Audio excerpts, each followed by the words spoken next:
Previously, on A New Winter. I've seen him, Jackie told me. The man that raped her. He's here, in this village. He's watching us.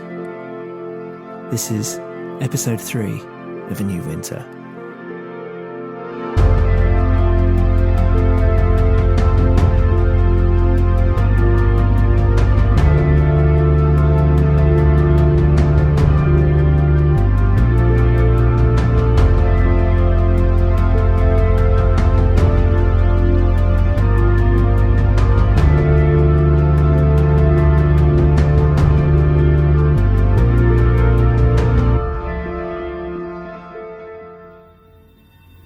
Jackie was shaking with fear.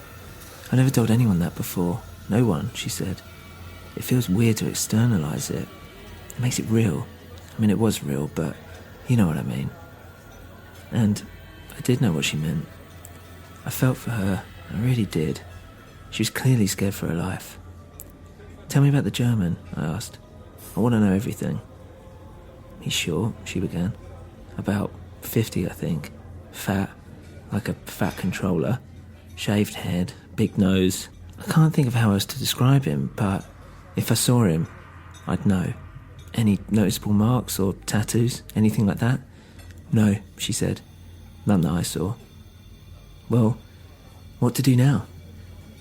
What about the police, I suggested, but she shot me down. It was too late for that.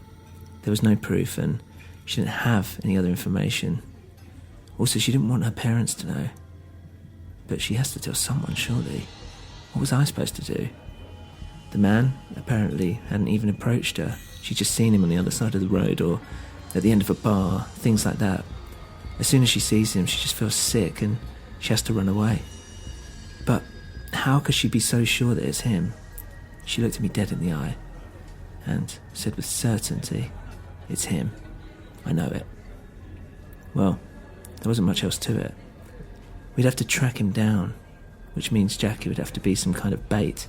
I suggested we keep close to each other for the next few days, and if she sees him, just to quietly point him out, and at the same time I'd ask around and see if anyone saw him or knew anything.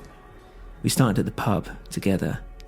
Jackie showed me where he'd been sitting and asked a few locals if they'd seen anyone, but unfortunately it was of no use. No one could remember him. We got outside when I noticed a shadow of a man coming out of an alley on the road opposite.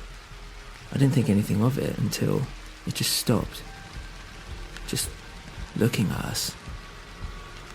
I stopped too, and suddenly Jackie clung to the sleeve of my jacket. I couldn't see the man, it was too dark, but it was just a shape. "Is it him?" I asked. The shadow then disappeared back into the alley. "Is it him?" I asked again, and she nodded. I told her to go back inside the pub and don't come out until I was back, and then I headed down the alley. As I looked down, I could see a street light halfway down, bathing in an orange glow, but nothing. It was empty.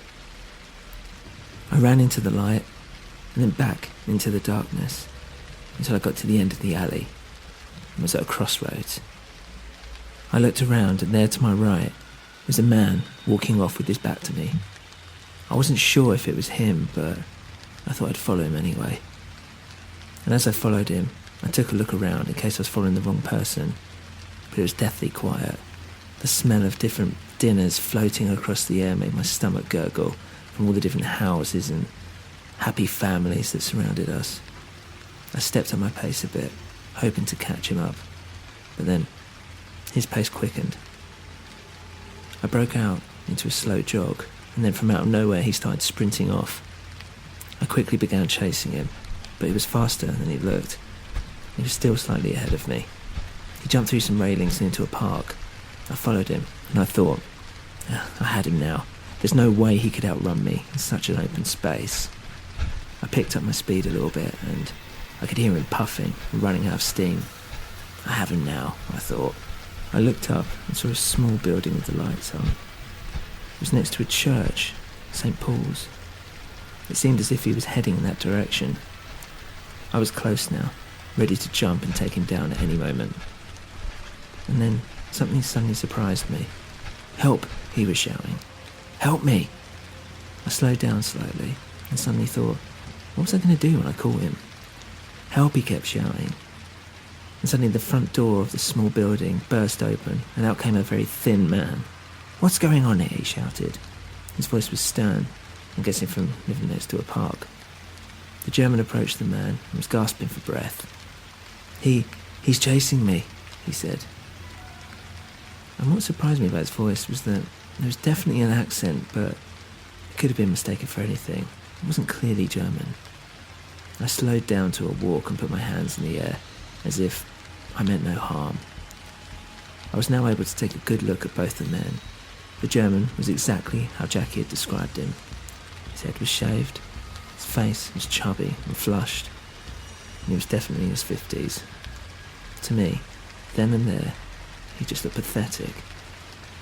The other man was mid-40s, thin as a rake, with large, wire-rimmed glasses that looked like double the size of his face. He didn't look friendly in the slightest. Are you chasing this man? He asked. Look, I just want to ask him some questions, I said. He's been stalking a friend of mine. I've done no such thing, the German protested, as he was suddenly bent over in half with his hands on his knees, gasping for breath. The thin man didn't know what to make of this. He looked me dead in the eye. I know your sort, he said. To me it looks like you're trying to steal from this poor man. Or at best, beat him up. I'm going to take him inside and I want you gone in the next 5 minutes, or else that's it, I'm calling the police. And if this man truly is a stalker, then I think you should just take it up with the authorities. And they both walked in. I stood there, dumbfounded in the dark silence. He'd been saved. And I'd made a promise not to tell the police, so I was on my own. I started walking off, back through the park, until I turned around and saw a horrifying sight. It was the thin man and the German, both of them standing side by side, staring out the window, just watching me leave.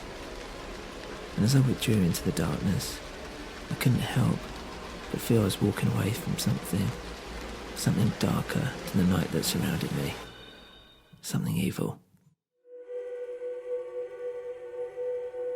If you enjoy the show, please leave a review on your podcast platform of choice.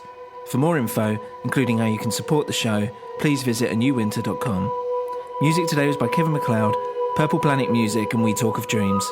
Thank you for listening to A New Winter.